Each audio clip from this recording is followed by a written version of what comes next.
safe, in your familiar world. And then suddenly, without warning, you hear a sound, see a shadow, or witness something so chilling, so incomprehensible, that it burrows deep into your memory forever. For one small, quiet neighborhood, that moment arrived in the form of a little girl. She was about 7 years old, wearing a faded pink dress, her hair tangled and damp from the drizzle outside. She walked barefoot across the cracked pavement, her tiny hands trembling as she raised one and knocked gently on a stranger's door. And then, just as quickly as she appeared, she vanished. But the mystery isn't just that she disappeared. It's how she did.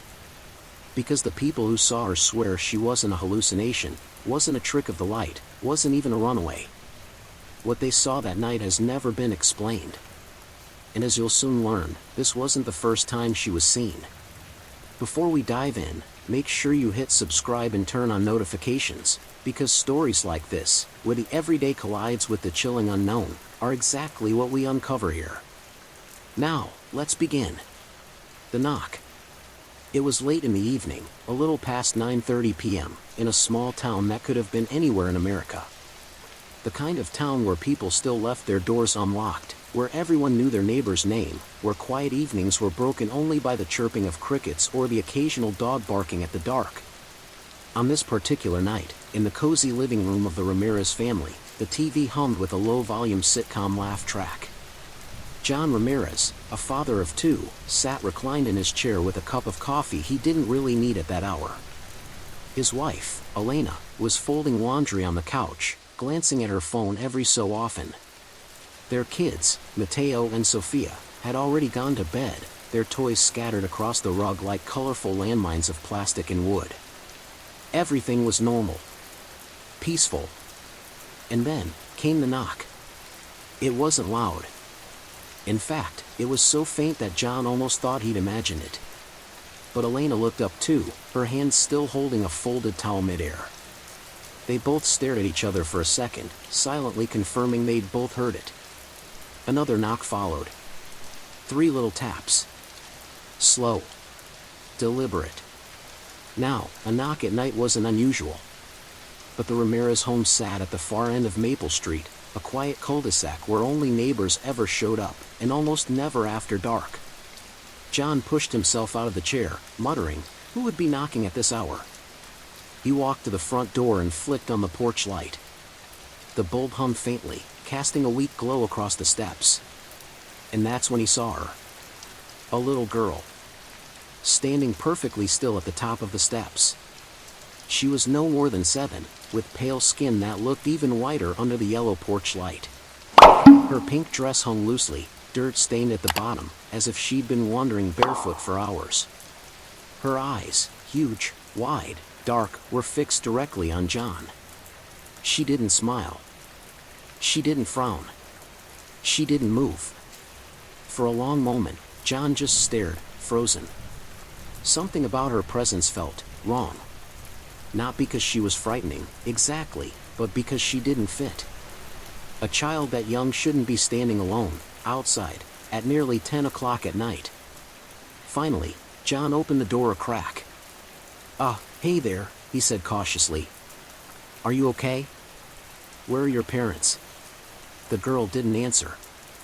She blinked, once, slowly, and tilted her head slightly to the side, like she was listening for something behind him. Then she whispered, so softly he almost didn't catch it. "Can I come in?" John felt his throat tighten. There was something unnatural about the way she asked. Not desperate, not frightened, not even polite. It was flat. Almost rehearsed. Behind him, Elena called out nervously, "John, who is it?" John turned his head for just a split second. "It's a little girl," he said, his voice uncertain. And when he turned back, she was gone. The porch was empty. The steps were empty. The yard was empty. John stepped outside, craning his neck to look both ways down the quiet cul-de-sac. The streetlights hummed, moths danced in their glow, and the asphalt shimmered faintly with drizzle. But the girl had vanished. And here's the strangest part, there were no footprints. The concrete was damp from the evening rain, but the steps, the path, the sidewalk, all of it, was undisturbed. It was as if she had never been there at all. The fear begins. Inside, Elena stood frozen at the living room entrance, her hands clutching the towel she'd been folding. "What do you mean, a little girl?" she asked. John turned back, his face pale. "She was right there," he insisted. "Pink dress. Standing at the door. I swear to God, Elena," she asked if she could come in. But when he tried to explain how she'd disappeared, he faltered. Because even as the words left his mouth, he knew how crazy it sounded. The couple barely slept that night. Every creak of the house, every rustle of wind outside made them flinch. At one point, Elena swore she heard another knock, faint and deliberate, but when John checked, there was nothing. By morning, they'd almost convinced themselves it had been a shared dream. Maybe stress, maybe exhaustion, maybe some strange misperception. Until they spoke to their neighbor, Mrs. Keating. She was an older woman who lived 2 houses down, known for her sharp memory and sharper tongue. That morning, as John walked Mateo and Sophia to the bus stop, Mrs. Keating shuffled out to get her mail. She looked pale, her usual sharpness dulled. Did you see her too?" she asked quietly, almost in a whisper. John froze. "See who?" Mrs. Keating's eyes darted up and down the street. "The little girl. Last night. She came to my door first. Knocked. Asked if she could come in. And when I said no, her voice trembled. She was just gone." John felt the hairs on his arms stand on end. "She came to ours after," he said. And that's when Mrs. Keating leaned in close, her wrinkled face creased with fear. "That wasn't a child. You need to be careful. Because the last time she appeared, someone in this neighborhood disappeared. And with that, the Ramirez family's life was changed forever. Because the little girl who knocked on their door wasn't just lost. She wasn't just wandering. She carried with her a darkness, a history, and a mystery so chilling, so inexplicable, that it would haunt Maple Street for years to come. And the story of who she was, why she appeared, and what happened next, would push an ordinary family into a nightmare that no one could wake from." Whispers on Maple Street. When John Ramirez walked back into his house after the unsettling talk with Mrs. Keating, his hands were trembling. He didn't know if it was because of what she said, that the last time the girl appeared, someone vanished, or because she had spoken those words with such certainty. It wasn't a rumor. It wasn't gossip. Mrs. Keating believed it. Inside, Elena was at the kitchen table with her coffee mug untouched, staring blankly at the wall. The moment John came in, she looked at him with an expression that was half relief, half dread. "Well?" she asked. John set his keys down slowly, the metal clinking against the wooden counter. He leaned in close so the kids wouldn't overhear from the other room. Mrs. Keating saw her too. Elena's face drained of color. "Last night?" He nodded. "She knocked on her door first. Same thing, asked to come in. Then, vanished." They sat in silence for a long moment. The refrigerator hummed. The clock ticked on the wall. But the air between them felt heavy, like it carried the weight of something ancient and dangerous. Finally, Elena whispered, "What does she want?" John didn't answer. Because deep down, he was terrified he already knew. The rumors. Over the next few days, whispers spread across Maple Street. It started with Mrs. Keating, who couldn't keep the experience to herself. She told her daughter, who lived 3 blocks away. Her daughter told a friend, and soon, it was as if everyone on the street had heard a version of the story. A pale little girl, in a faded pink dress, barefoot, who appeared at doors late at night, asked to be let in, and then vanished. And with each retelling, the story gained sharper edges. Some claimed she wasn't just pale, but that her eyes were black pools, too dark to reflect light. Others said she carried a doll, its porcelain face cracked, whispering words no one could quite hear. A few swore she left behind a smell, a faint, metallic tang, like rust or old blood. The Ramirez family tried to ignore the gossip, but it was impossible. At the grocery store, Elena overheard two women muttering in the cereal aisle about how Maple Street is cursed.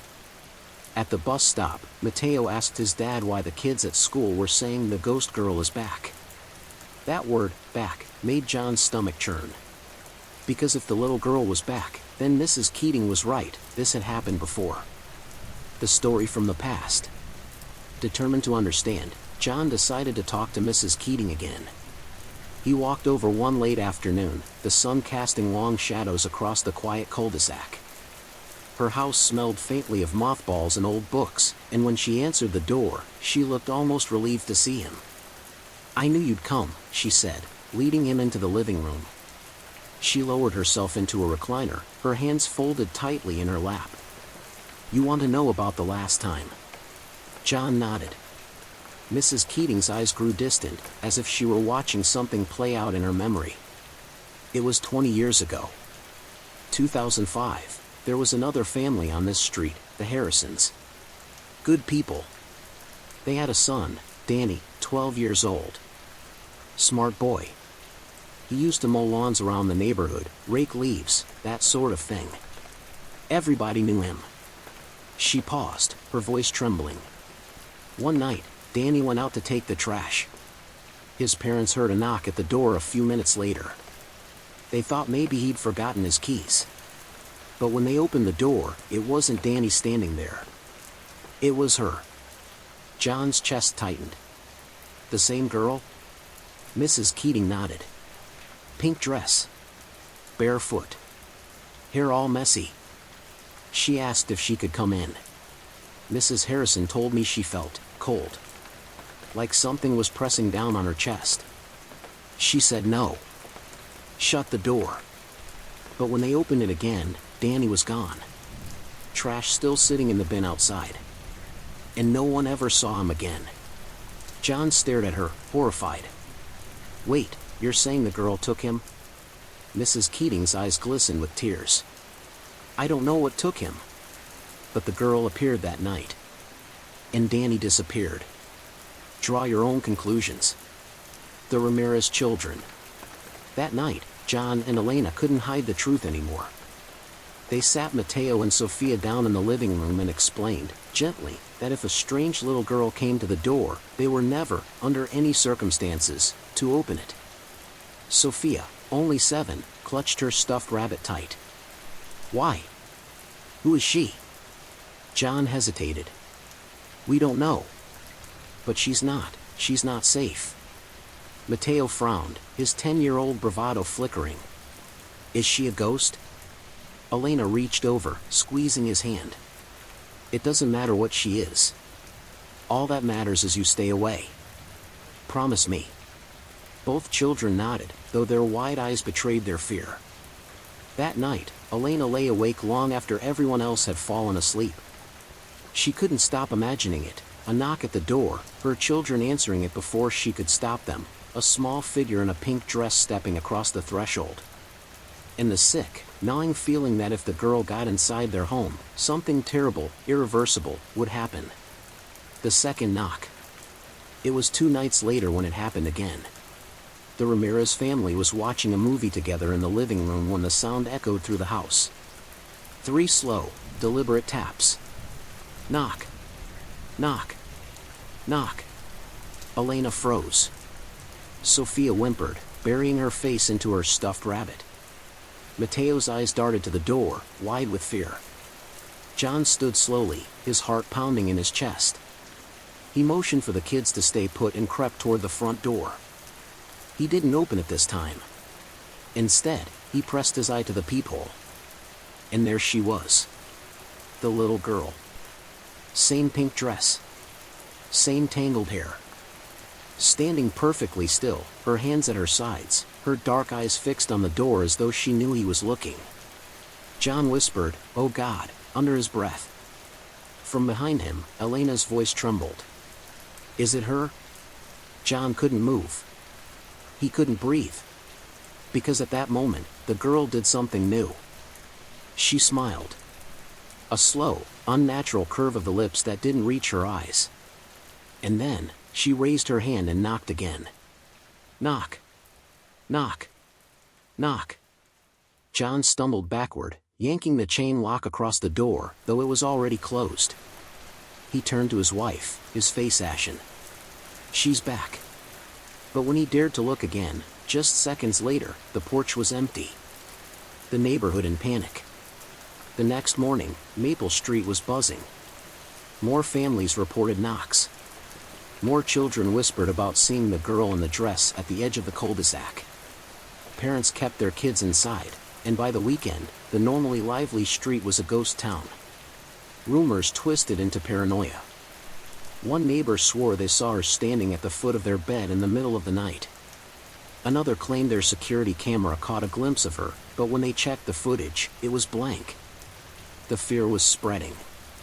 And with it, a terrifying question. Who would disappear this time?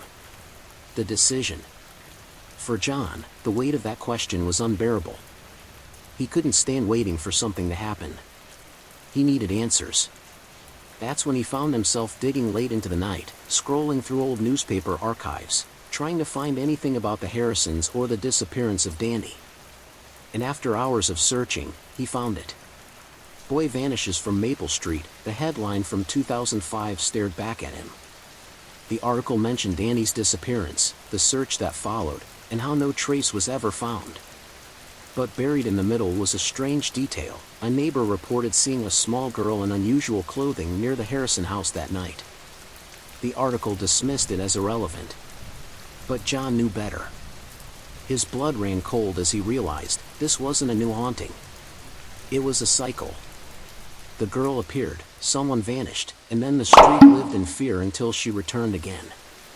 And now, after nearly 2 decades, the cycle had started again. The vanishing trail. The weight of secrets.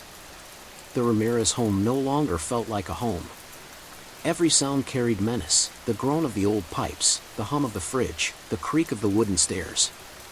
Elena kept every light in the house on at night, bathing the living room in a harsh glow that seemed to make the shadows stretch even longer. John had stopped sleeping altogether, instead sitting by the window with a baseball bat across his knees, staring at the street as though daring the girl to return. The children felt it too. Mateo, once outgoing and playful, had grown quiet, sullen. He avoided windows, avoided mirrors, avoided even talking about the girl. Little Sophia clung to her rabbit constantly, its ears worn thin from her anxious fingers. At night, she whispered that she could hear someone knocking, not at the front door, but at her bedroom window. Elena told her it was just the wind. But she didn't believe it. Because sometimes, when the house was silent, Elena swore she heard it too. Digging for truth. John couldn't let it go. Every free moment, he buried himself deeper in research. Newspaper clippings. Old police records. Forgotten blogs from the early days of the internet. Anything that might explain who this little girl was, or what she wanted. The name Danny Harrison appeared again and again, always tied to the tragedy on Maple Street. But then, another name surfaced. Lily Harper. A girl who lived in the same town nearly 40 years earlier. 7 years old. Reported missing after she vanished from her home in the middle of the night. John's stomach dropped as he stared at the old black and white photo in the archives. A girl in a pink dress. Barefoot. Hair tangled and messy. The resemblance was undeniable. But here was the horrifying part. The article about Lily mentioned something strange. Neighbors claimed they'd seen her after her disappearance. Knocking on doors. Asking to be let in. Always vanishing when refused. The words burned in John's mind. The Harper girl's spirit has become a local ghost story. Parents warn their children not to answer late-night knocks, lest Lily come calling. John leaned back in his chair, his hands trembling. This wasn't just a ghost story. This wasn't just a legend. This was happening again, and now his family was caught in the middle of it. The missing footprints. The next day, John tried to convince himself it was just folklore. Just an old myth recycled by frightened neighbors. But that night, something happened that shattered all hope of rational explanation. It was past midnight when the sound came again. Knock. Knock. Knock. This time, it wasn't at the front door. It was at the back. John grabbed the bat and crept toward the kitchen, every muscle tense.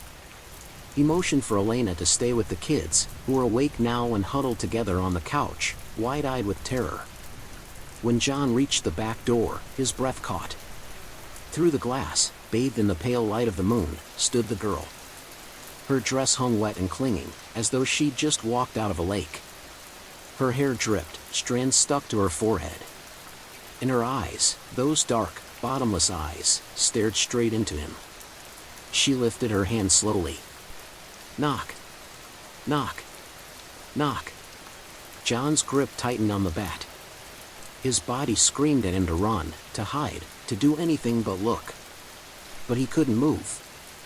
He was rooted to the spot. And then, in the silence, he realized something. The deck was wet. Rain had fallen earlier that evening. But where the girl stood, there were no footprints. Not a single mark. The water dripped from her dress, pooling at her bare feet, but the wood beneath her was dry. John staggered back, his stomach twisting in horror. He blinked, once, twice, and she was gone. The door stood empty. The police visit. The next morning, John finally broke. He called the police. 2 officers arrived, polite but skeptical. They listened patiently as John and Elena described the girl, the knocks, the disappearances. But when John showed them the old newspaper clippings, the officers exchanged a look that made his blood boil. "Sir," one of them said carefully, "I understand you're scared. But what you're describing, it sounds more like urban legend than police matter." John slammed his hand on the table.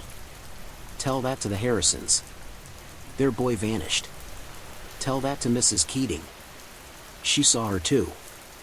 We're not crazy, this is real." The officers promised to increase patrols on Maple Street, but John could see it in their eyes. They didn't believe him. And that was almost worse. Because now, John knew his family was on their own.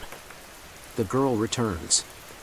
That night, Elena tucked Sophia into bed, her heart aching as the little girl whispered, "Mommy, she was at my window again."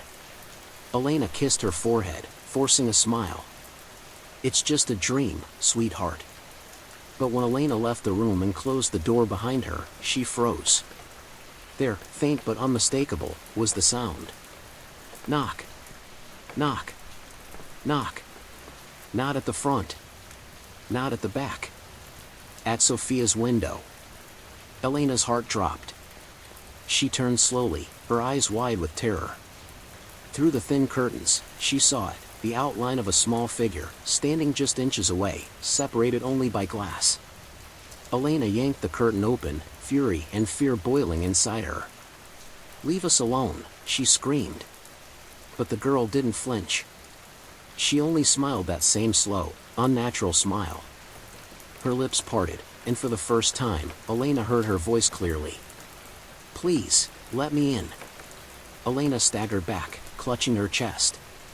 And then, the girl was gone. The breaking point. By now, the Ramirez family was unraveling. They couldn't eat. They couldn't sleep. They couldn't leave the house without wondering if the girl would follow. And then, the final straw came. One evening, as John drove home from work, he saw her. Not at the door. Not at the window. But standing in the middle of the street. Her head tilted slightly. Her hands limp at her sides. Cars honked as they swerved around her, but she didn't move. Didn't react. Didn't blink. John slammed on his brakes, his heart hammering. For one insane moment, he thought about opening the car door, confronting her, demanding to know what she wanted. But something deep inside screamed at him, "Don't. Don't let her in." When he blinked, she was gone. And all that remained was the sickening realization that she was no longer tied to their house. She could be anywhere. The neighborhood meeting. That weekend, the families of Maple Street gathered at the local church basement. Fear and desperation clung to the air like smoke. Parents argued about what to do: move away, call in priests, burn sage, hire private investigators. Mrs. Keating stood at the front, her voice shaking as she told the Harrisons' story again, warning them that the girl wasn't just a ghost but something much darker. "She doesn't want to come in," Mrs. Keating said, her voice sharp. "She wants to take." A silence fell over the room. Dozens of parents turned to one another, clutching their children close. And then, a young man at the back of the room spoke. "My brother saw her too," he said quietly. "He says, once you look her in the eyes, she never stops coming back." The room erupted in panic. But John just sat there, numb, staring at the floor. Because he had already looked into her eyes. The confrontation. The shattered calm. By the time the neighborhood meeting ended, John Ramirez knew two things with absolute certainty. 1. They were not alone. 2. The girl was escalating. That night, back at the house, the atmosphere was suffocating. Elena tucked Sophia in, though the little girl cried herself to sleep with her stuffed rabbit pressed so hard against her chest that its button-eye popped loose. Mateo refused to go to bed at all. He stayed on the couch, arms crossed, pretending to watch TV but really just listening for the knock. John couldn't take it anymore. He stood at the window, gripping the curtains so tightly his knuckles turned white. "This can't go on," he muttered. "We can't just sit here waiting for her." Elena glanced up, her voice tight. "And what do you want to do? Invite her in?" John didn't answer. Because the truth was, a part of him wanted to. Not because he believed it was safe, but because he needed to know. He needed to understand what she wanted. The first breach. It happened just past 2 a.m. The house was silent. Even the cicadas outside had quieted, as if the entire world was holding its breath. John sat in the recliner with his bat still across his lap, his eyelids heavy. And then came the sound. Knock. Not 3 this time. Just 1. Sharp. Loud. Against the glass. John's head shot up. He scanned the room. The front door was silent. The back door too. And then he saw it. On the sliding glass door that led to the backyard, a single, pale handprint. Small. Childlike. Pressed against the glass from the inside. John's blood ran cold. "Elena," he whispered hoarsely. "Wake up the kids." Elena stirred on the couch, confused. But before she could respond, Sophia's scream tore through the house. The bedroom terror. They ran. Sophia's bedroom door was open, the curtains whipping as though a storm raged outside. The window was wide open, though the night air was still. And there, standing at the foot of Sophia's bed, was the girl. Her pink dress clung to her small frame, dripping as though soaked in water. Her tangled hair draped across her face, but through the strands, those black eyes gleamed. Sophia was curled against the wall, sobbing, her rabbit clutched like a shield. "Get away from her!" Elena screamed, rushing forward. But the girl didn't move. She tilted her head slowly, regarding Elena with an expression that was neither human nor inhuman, something caught between. And then, with a voice like nails dragged across silk, she whispered, "You said I could come in." John lunged forward, swinging the bat with all his strength. But the bat passed straight through her. She flickered, once, twice, and then she was gone. The window slammed shut with a force that rattled the glass. And Sophia screamed until her voice gave out. The breaking point. By dawn, the Ramirez family was broken. Elena sat at the kitchen table, her hands shaking as she tried to sip coffee that tasted like ash. Sophia refused to leave her mother's side, her face pale and tear-streaked. Mateo sat silent, eyes fixed on nothing, as though retreating inside himself. John paced the room, his mind racing. "We can't stay here. We'll pack, we'll leave. Tonight." Elena shook her head. "And go where?" "You saw her, John. She's not tied to this house. She's tied to us." The truth hit him like a hammer. She was right. The girl had been at their door. Their window. Sophia's bedroom. even the street outside John's car. Wherever they went, she would follow. Unless they figured out why. Mrs. Keating's revelation. Desperate, John returned to Mrs. Keating's house. She opened the door with tired eyes, as though she'd been expecting him. She was inside. John blurted out. "Last night. Sophia saw her. We all saw her." Mrs. Keating's face went pale. She guided him into the living room, lowering herself into her chair with a groan. "It's happening again," she whispered. "Just like with the Harrisons." John leaned forward. "You know more than you're saying. Please. Tell me." Mrs. Keating hesitated, her lips trembling. "When Danny disappeared, there was something the police never wrote down. Something his parents told me. That night, when the girl came, she left something behind." John frowned. "What do you mean?" Mrs. Keating's hands shook as she reached for a small wooden box on the shelf. She opened it and pulled out a single item, a cracked porcelain doll's head. John recoiled. "What is that?"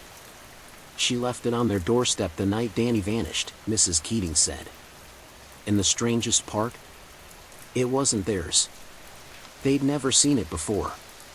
John's stomach twisted. He remembered the whispers in town, stories of the girl carrying a doll, whispering to it. "What does it mean?" he asked.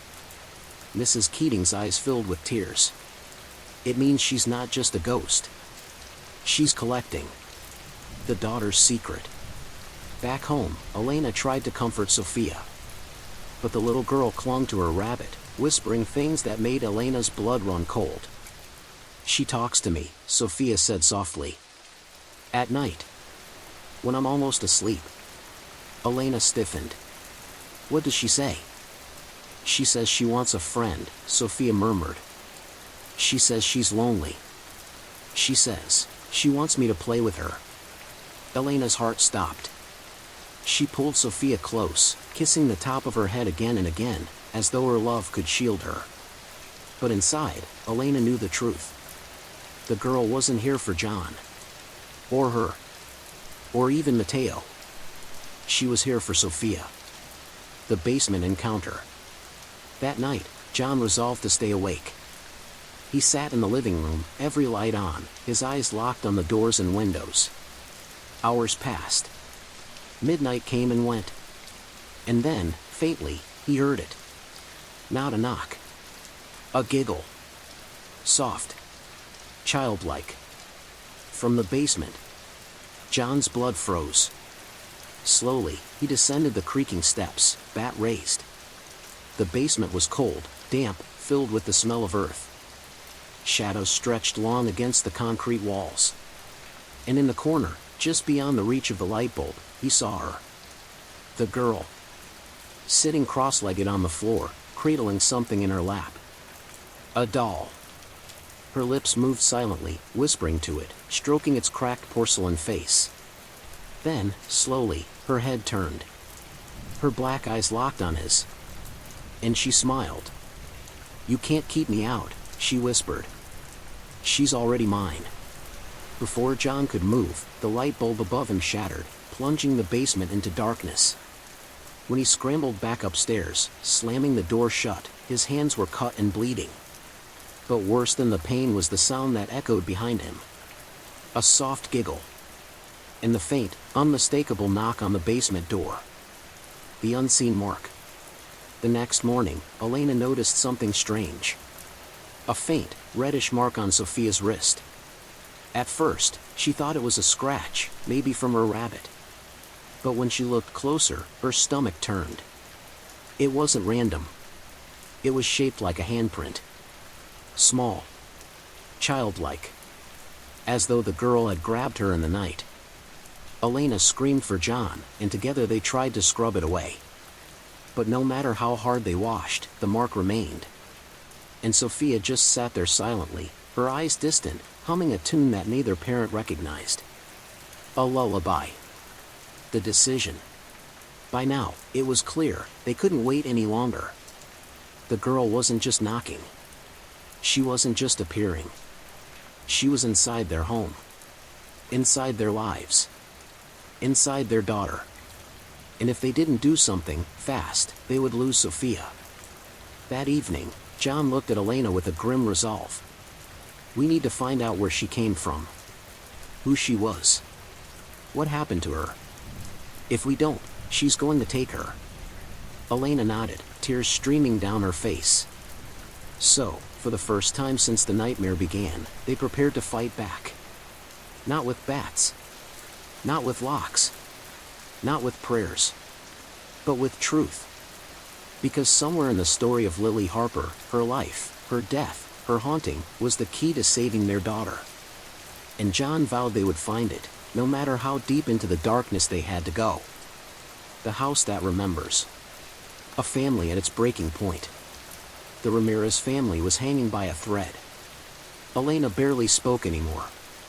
She drifted through the house like a shadow, clutching her rosary beads, muttering prayers under her breath. John had stopped shaving, stopped eating properly, his eyes ringed with deep purple shadows from nights of restless watching. And the children, oh, the children were the hardest to bear. Mateo, once fearless, now refused to leave his room at night, stacking his toys against the door like tiny barricades. Sophia still clutched her rabbit, but she no longer played. No giggles, no imagination, no spark. She just stared out the window as though waiting for something, or someone. It wasn't just fear anymore. It was as if the girl had reached into their home and drained the light out of it. But what terrified John the most was the feeling that their house itself was changing. The walls groaned louder than before. The lights flickered more often. The air carried a heaviness, a cold weight that pressed down on his chest. Sometimes, late at night, he swore he heard faint scratching inside the walls. And always, the knocking. Sometimes at the front. Sometimes at the back. Sometimes at the upstairs windows. The little girl never entered. But she never stopped asking. The discovery in the attic. One sleepless night, John found himself pacing, unable to shake the sound of faint knocks coming from the roof. Out of desperation, or madness, he grabbed a flashlight and pulled down the creaky ladder to the attic. The air was thick with dust. Cobwebs clung to his arms as he crawled inside. The beam of the flashlight cut across forgotten boxes, old clothes, broken furniture. But something about the far corner caught his eye. There, etched into the wooden beam, were marks. Small, deliberate marks. Knocks. 3 in a row. Knock. Knock. Knock. John's stomach twisted as he traced the grooves with his finger. They were old, decades old. And next to them, written faintly in a child's hand with what looked like chalk, was a name. Lily. John dropped the flashlight. The beam rolled across the attic floor, catching something else. A ragged scrap of pink fabric wedged between the boards. A dress. His breath caught as he realized what he was holding. This house, their house, had belonged to the Harper family. The missing girl hadn't just haunted Maple Street. She had lived here. The past comes alive. The next day, John brought the fabric to Elena. She recoiled as though it were a poisonous snake. "Burn it," she whispered. But John shook his head. "No. This is proof. This is her. This is where it started." Elena stared at him with wide, desperate eyes. "Don't you see? She doesn't want proof. She wants us." Before John could respond, Mateo appeared at the doorway, pale and trembling. "She was in my room." Elena dropped the rosary. "What do you mean?" Mateo's lip quivered. "She was standing in the corner. She didn't move. She just looked at me. And then she said." He choked, unable to continue. John knelt in front of him, gripping his shoulders. "What did she say, son?" Mateo's voice dropped to a whisper. "She said, you belong to me now." The search for answers. John could no longer deny it. This wasn't random. The girl wasn't simply haunting them, she was claiming them. Desperate, John returned to the town archives. He pored over every scrap of information about the Harper family. What he uncovered made his blood run cold. Lily Harper's parents had been accused of neglect. Whispers of abuse, though nothing proven. Neighbors recalled strange fights, nights where Lily would run barefoot into the street, knocking on doors, begging to be let in. But the parents always dragged her back. And then, one night, she vanished. The parents claimed she'd run away. But many believed something darker had happened inside that house. John's hands trembled as he realized. They were living in the same house where Lily had last been seen alive. The possession begins. Back at home, Elena grew frantic. She sprinkled holy water at the windows, lit candles, left bowls of salt in every room. But nothing worked. Because now, the girl wasn't just outside anymore. She was inside. Sophia began talking to someone who wasn't there. Elena would find her whispering in the corner, her rabbit clutched to her chest. When asked who she was talking to, Sophia would say, "The girl." And sometimes, she added something even worse. "She says she doesn't like Daddy." John felt the walls closing in on him. The girl wasn't just haunting their home, she was turning his children against him. The final straw came one night when Elena awoke to find Sophia standing at the foot of their bed. Her eyes were wide, blank. Her voice monotone. She says, "If you don't let her in soon, she'll take me instead." The descent into madness. John snapped. He stormed through the house at 3 a.m., swinging the baseball bat, shouting into the darkness. "Enough! What do you want from us?" The only reply was the sound of knocking. From the walls. From the ceiling. From the floor beneath his feet. Knock. Knock. Knock. The sound followed him, no matter where he went. Louder and louder, until it felt like the whole house was alive, pulsing with the rhythm of the girl's demand. Finally, he collapsed in the living room, bat slipping from his hands. And for the first time, he understood. They weren't just fighting a ghost. They were living in the girl's grave. The invitation. The next evening, Elena gathered the children and John into the living room. Her face was pale, but her eyes burned with grim determination. "We can't fight her anymore," she whispered. "She doesn't want to be shut out. She doesn't want us to run. She wants to be invited in." John shook his head violently. "No. That's exactly what she wants.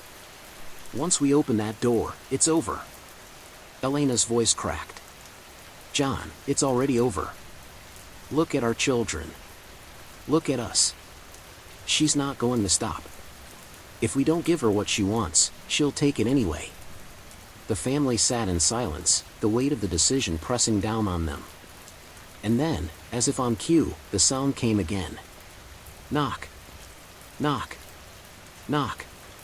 This time, at the front door. Slow. Patient. Relentless. The Ramirez family stared at the door, terror in their eyes. And John realized with sickening clarity. This wasn't just another knock. This was the invitation. The invitation accepted. The door between worlds. The knock came again. Slow. Steady. Measured. Knock. Knock. Knock. The Ramirez family sat frozen in the living room, staring at the front door. The sound wasn't loud, it didn't need to be. It carried a weight that filled every corner of the house. It was the sound of inevitability. Elena clutched Sophia tightly, whispering prayers under her breath. Mateo buried his face into her side, trembling. And John. John couldn't breathe. His throat was dry, his hands slick with sweat as he stared at the door, watching the doorknob twitch slightly, almost as if it were breathing. For weeks, the girl had haunted their windows, their walls, their very dreams. But this time, she wasn't asking. She was demanding. "John," Elena whispered. "We can't run anymore. We can't hide. If we don't answer, she'll take them." Her eyes flicked to the children, and John felt something inside him snap. He'd fought for his family. He'd prayed, He'd researched. He'd begged for help. None of it mattered. The girl had chosen them. And now, the only way out was through. The final warning. John gripped the bat so tightly his knuckles went white. He approached the door slowly, each step heavier than the last. Behind him, Elena cried softly. "Please, John, don't open it." But John didn't answer. He couldn't. Because deep down, he knew something Elena didn't. This wasn't a choice anymore.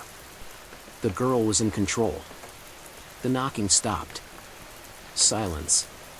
And then, a child's voice, muffled through the wood. "Please, let me in." John's knees nearly buckled. It wasn't just a voice, it was Sophia's voice. His own daughter's. Elena gasped, clutching Sophia tighter. "That's not her," she cried. But the voice came again, softer this time, trembling. "Daddy. I'm cold, please let me in." John shut his eyes, tears streaming down his face. The bat slipped from his grip, clattering to the floor. Because how do you resist when the monster outside knows the voice of your child? The door opens.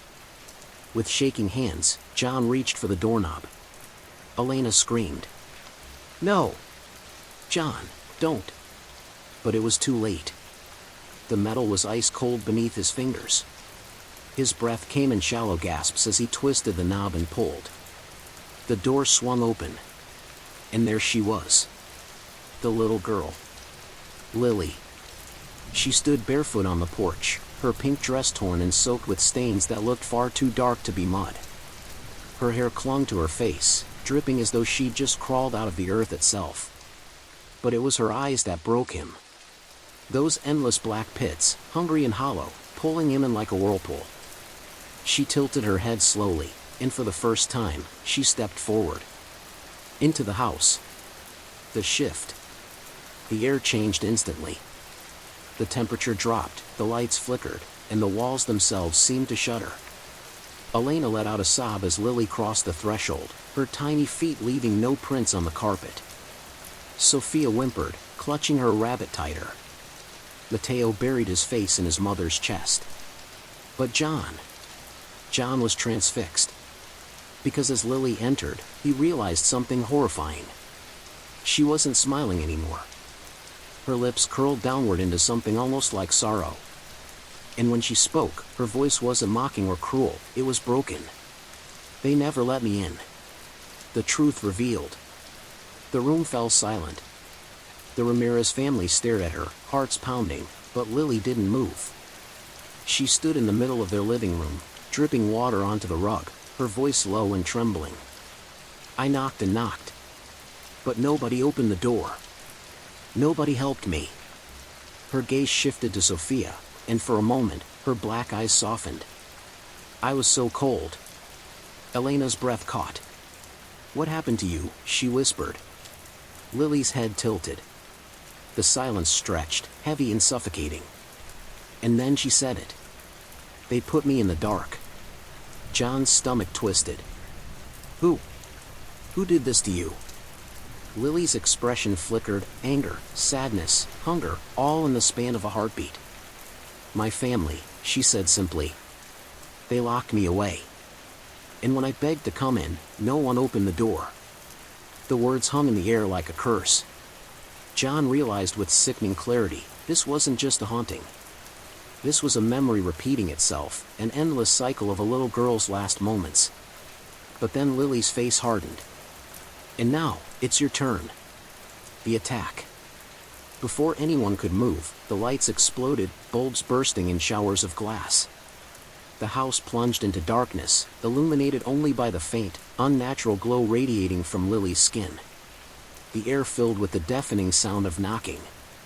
From the walls. From the ceiling. From beneath the floorboards. Knock. Knock.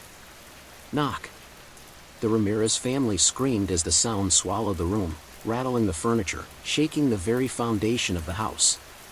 Lily's small frame convulsed, twisting unnaturally. Her jaw unhinged with a sickening crack, opening wider than any human should. From her throat came a sound that wasn't a scream, wasn't a cry, just an endless, hollow knocking, echoing from within her. Knock. Knock. Knock. Sophia dropped her rabbit and clamped her hands over her ears. Mateo sobbed uncontrollably. Elena clung to them both, her prayers drowned out by the noise. John fell to his knees, covering his ears, his vision swimming. The girl wasn't just haunting them anymore. She was becoming the house. The bargain. And then, silence. Lily stood in the center of the room once more, calm, composed, her head tilted. Her voice was no longer broken. It was cold. Final. You opened the door. You invited me in. Now one of you must stay. The words hit like a blade. Elena's sobs broke into screams. No. Please, take me. Not the children, please. But Lily didn't answer. She only looked at Sophia. Sophia, trembling, whispered, "She wants me." John's world shattered. He lunged forward, dropping to his knees before the girl. "Please, don't take her. Take me instead." For a moment, Lily's expression softened again, her black eyes glinting with something almost like pity. And then, she leaned down, her face inches from his. "You're already mine." The possession. John's scream tore through the house as his body convulsed violently. He collapsed onto the floor, writhing as though invisible hands were tearing him apart from the inside. Elena screamed his name, trying to reach him, but Lily only raised one small hand. And Elena was thrown back against the wall, pinned in place by unseen force. The children cried out, but Lily ignored them. Her eyes never left John. His back arched, his veins bulged black, and his mouth opened in a silent scream. The knocking returned, not from the walls this time, but from within him. Knock. Knock. Knock. And then, silence. John lay still. Motionless. When his eyes opened, they were black. The new keeper. Lily smiled for the first time since entering the house. But it wasn't the sweet smile of a child. It was sharp, knowing. She stepped back, her form flickering like a candle flame. Slowly, she faded, her body dissolving into the air, into the shadows, into John. And when she was gone, John stood. But it wasn't John anymore. His lips curved into that same unnatural smile. His voice, when he spoke, was both his and hers, layered together. "Thank you, for letting me in." Elena screamed as the lights flickered back to life, casting the room in a harsh glow. Her husband stood before her, smiling with a little girl's eyes. And in that moment, she understood the truth. The girl hadn't wanted a home. She had wanted a host. The legacy of the knock. The silence after. The Ramirez house was quiet. Too quiet. The storm of knocking, the shattering of glass, the screams, all of it had stopped.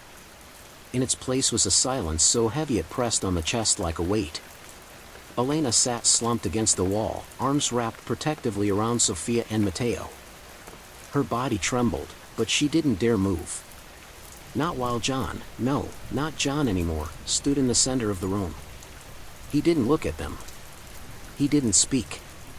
He just stood there, smiling faintly, as if savoring his new skin. When he finally turned toward them, Elena's blood ran cold.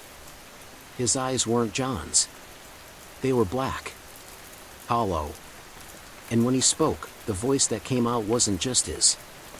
It was Lily's. "Don't worry," he said softly. "You're safe now." But Elena didn't believe him. Not for a second. The escape. That night, when the house finally fell still and John collapsed onto the couch in unnatural slumber, Elena made her choice. She shook Mateo awake, then Sophia. "Quiet," she whispered, pressing her finger to her lips. "Don't make a sound." She gathered them in her arms and crept toward the back door. Each step felt like walking on glass, every creak of the floorboards making her heart lurch. As her hand closed on the doorknob, a voice drifted from behind her. "Going somewhere?" She spun. John, no, Lily, was standing in the hallway, eyes glinting with amusement. "You can't leave," he said. The children clung to Elena, their small bodies shaking. Elena swallowed hard, summoning every ounce of strength. "You can't have them." For a moment, silence hung between them. Then John's lips curved into that chilling smile. "Oh, but I already do." The lights flickered. The walls groaned. And then, darkness. The aftermath. Days later, Maple Street stirred with whispers. The Ramirez family was gone. The neighbors noticed first. No cars in the driveway. No lights in the windows. The blinds always drawn. Packages sat untouched on the porch. At first, people assumed they'd fled in the night, unable to bear the haunting any longer. But those who had lived on Maple Street long enough knew better. They knew no one ever left. Not really. Because at night, when the street grew still and the crickets sang, the knocks began again. Knock. Knock. Knock. Sometimes at one house. Sometimes at another. Always patient. Always steady. And sometimes, when the brave, or the foolish, looked through their peepholes, they swore they saw her. A barefoot girl in a torn pink dress. But other times, they didn't see the girl at all. They saw John Ramirez. Smiling. The neighborhood in fear. Panic spread like wildfire. Families packed their bags, some leaving without a word, others whispering hurried goodbyes. For sale signs popped up on lawns like gravestones. But the knocking never stopped. It followed them. One family, the Hendersons, moved 3 towns away. For weeks, they thought they were safe, until the night their youngest son woke them with a scream. "There's someone knocking at my window." When the father rushed to check, his knees buckled. Standing outside was John Ramirez. His eyes black as midnight. His lips curled into that slow, unnatural smile. "Please," he whispered through the glass. "Let me in." The Hendersons moved again the next morning. But no matter where they went, the knocking followed. And soon, the story spread beyond Maple Street. The legend of the little girl, and the man she chose, was no longer confined to one neighborhood. It was growing. Elena's journal. Months later, an abandoned car was found in a remote field miles from town. Inside was a battered leather bag containing children's clothes, a broken rabbit toy, and a worn journal. The handwriting was shaky, frantic, but unmistakably Elena's. The final entries painted a horrifying picture. "She's inside him now. I don't know how to fight her. She wants the children. She whispers through John's mouth at night, promising them she'll keep them warm, that she'll never leave them like their father did. I can't trust him. He isn't John anymore. But the children, they still look at him like he's their father. And that's how she gets closer. Through love. Through trust. If anyone finds this, please, don't open the door. No matter what voice you hear, no matter how much you want to believe it, it isn't real. Once you let her in, she never leaves." The journal ended abruptly. No one ever saw Elena, Mateo, or Sophia again. The return to Maple Street. Years passed. Maple Street emptied, its houses falling into disrepair. Weeds grew tall, windows shattered, roofs sagged.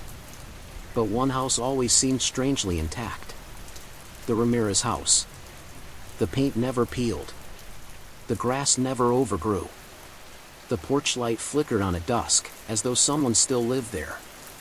And sometimes, late at night, cars passing by would slow as they noticed a figure standing in the window. A man, tall and broad-shouldered.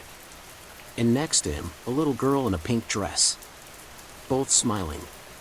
The last knock.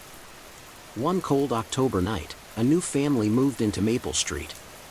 A young couple with their infant son, eager for a fresh start in what they thought was just an old, forgotten neighborhood. As they unpacked, they laughed at the rumors the realtor had brushed aside. Ghost stories. Urban legends. Nothing more.